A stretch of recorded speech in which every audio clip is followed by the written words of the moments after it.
And I have just a couple more slides. Talked briefly about Break Free Alliance initiatives.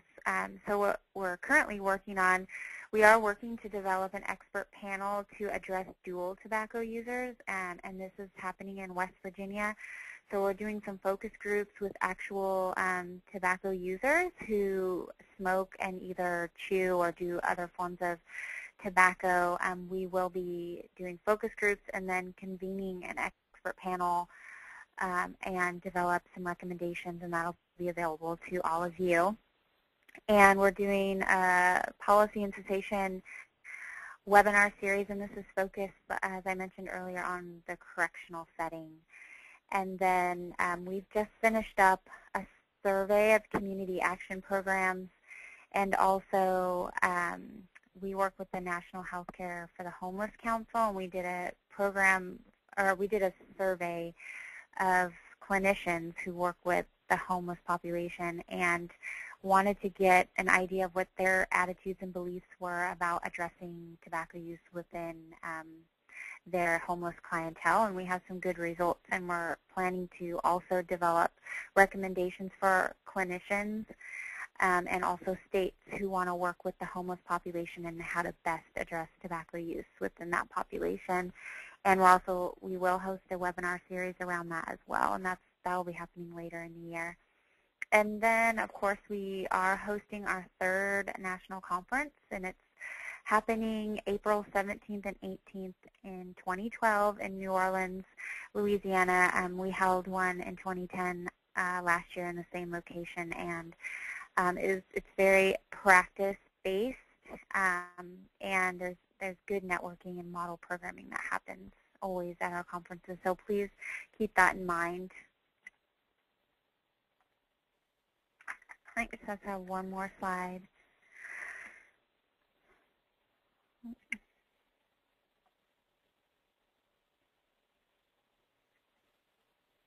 There it goes. And lastly, I just wanted to leave you with some more resources. If you go to Break Free Alliance, if our website, it's just breakfreealliance.org. It's on the next slide. We do have a repository that has current research about tobacco use and low SES. So if you're looking to find research on this subject, and we also break it down by population. So if you're looking specifically for homeless populations, correctional populations, mental health, and whatnot, we have all those research articles available on our website, as well as we have contacts for those who are seeking researchers. So if you're looking to partner with a researcher to do maybe some community-based participatory research, we do have researchers that are listed on our website that are interested in doing this type of work. So definitely link you up to those. We do a newsletter, which you can sign up again on our website. We are involved in social media, so you can follow us on Twitter and be our friend on Facebook. We also blog. Our website also has plenty of case studies and papers that you are able to download free of charge, and they're open to you, and feel free to use any of those on our website. So that sums up my report. I just wanted to leave my email, so if anyone is interested in contacting me, please feel free to email me or call me. That's the office number. And definitely, as I said in one of my first slides, we definitely don't do our work alone. We have tons of partnerships, and we would love more if you're interested in working with us. And then we definitely serve as a resource to you. So if you need assistance with working with low SES populations, please contact me after the webinar, and I'd be happy to link you to what you're looking for. So with that said, I can take questions, and we can go from there, and that's it for me. Thank you, Christy. Thank you so much. I was taking notes as you were speaking, and I have to say I'm definitely walking away from this with new information that we can implement here in Wisconsin. Great. I do have a couple of questions for you. Okay.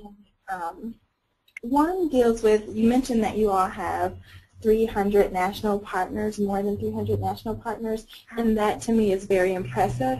So I'm wondering if you can just talk very briefly about how you all go about building those partnerships. Sure. So we do, we have 3 on staff. So it's myself, Lisa Houston, and Janet Porter. Maybe some of you know them. We started out with, we attend conferences and we try to network as much as possible. We also use the consortium, so we work really closely with the other 5 networks, and those are also, they're able to work with you all too. So to build kind of partnerships across networks has helped tremendously. And we do encourage folks to sign up to be our partner, and at that point, we, you know, give them constant communication, and then we invite them to join committees and work groups, and we keep them engaged on the certain issues that they're interested in. So let's say we have someone who's really interested in working with the homeless population, and we happen to have, you know, a work group coming up or some type of activity that they can be engaged in.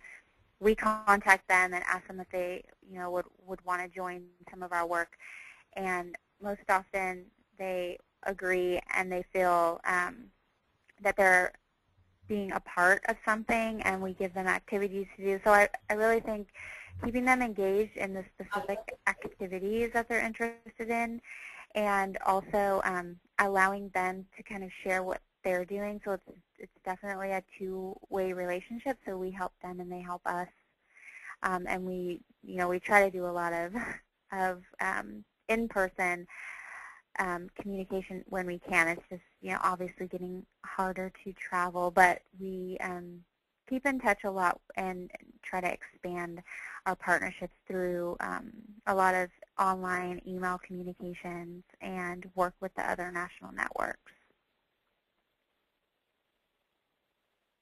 Okay, thank you so much, Christy. So I have one more question, and then I'll give instruction so that other people can chime in with questions as well. And it deals with quit lines. You mentioned that people in low SES populations don't access quit lines. And so I'm wondering if you all see barriers and reasons why they don't use the quit line as a resource. Yeah. So I can give you a couple examples.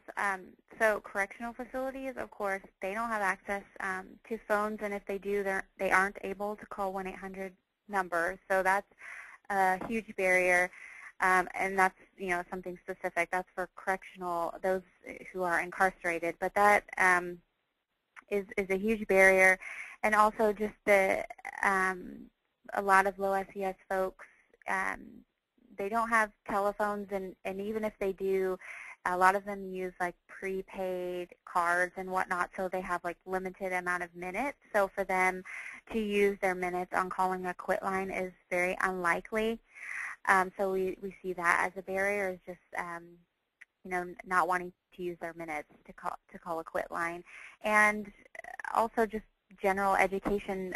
A lot aren't even aware that a quit line exists. I mean, many advertisements are through TV or radio, and, you know, for example, like the homeless populations aren't really receiving that information. So in general, I would say lack of knowledge that it exists, lack of telephone minutes, because a lot do have phones, but they just have limited minutes, and that, you know, is a barrier or one reason why they don't want to call the quit line.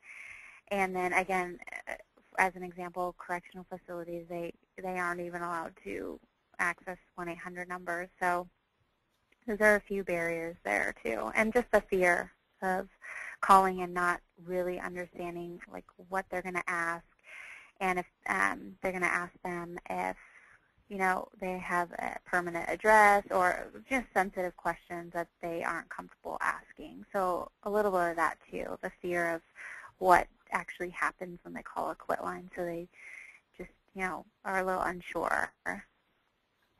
Okay, thank you very much. That makes a lot of sense. Yeah. So I want to open up the floor for others to ask questions. If you have a question, please click the hand button so that we see that you're raising your hand, and then we can unmute you so that you can ask your question.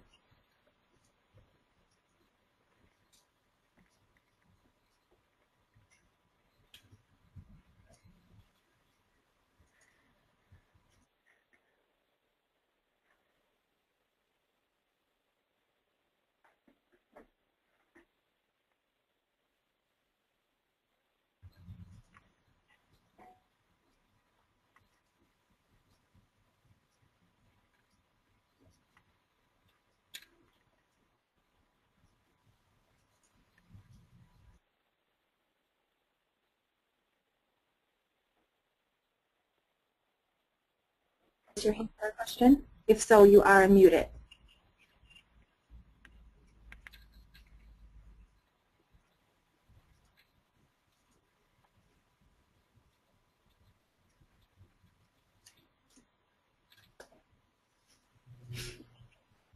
Okay, so if you don't have any questions, we do want to let you all know that we have recorded the webinar, so the webinar presentation will be readily available for you all.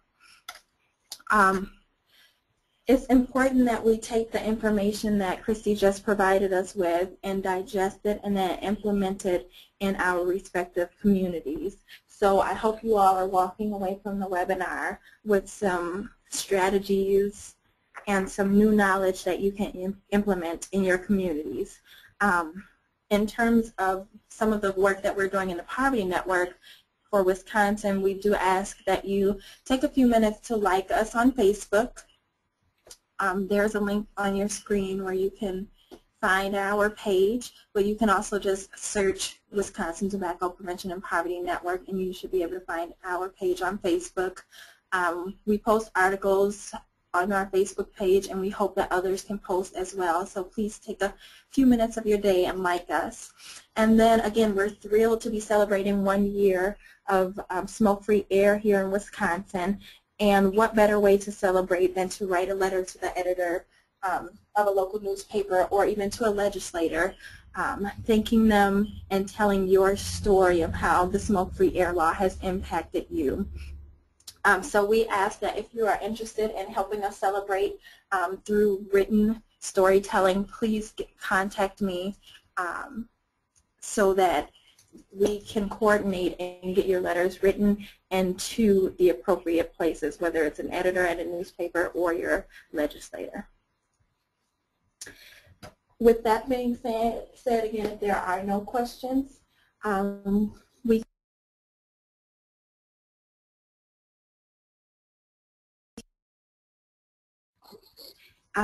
excuse me. Please stay tuned for our next webinar, which will be in September on the 28th. Our tentative topic is helping the vulnerable, effective outreach strategies for rural populations, and we will be announcing our supporting agency hopefully soon. With that being said, I just want to thank you again, Christy, for presenting such a wonderful presentation for us and giving us wonderful information and tips and strategies, and also for making yourself and Break Free Alliance readily available to us as a resource. And with that being said, our webinar is now adjourned. And I hope you all enjoy the rest of your day. Thank you all for joining us. We really appreciate the time, taking the time to be with us today.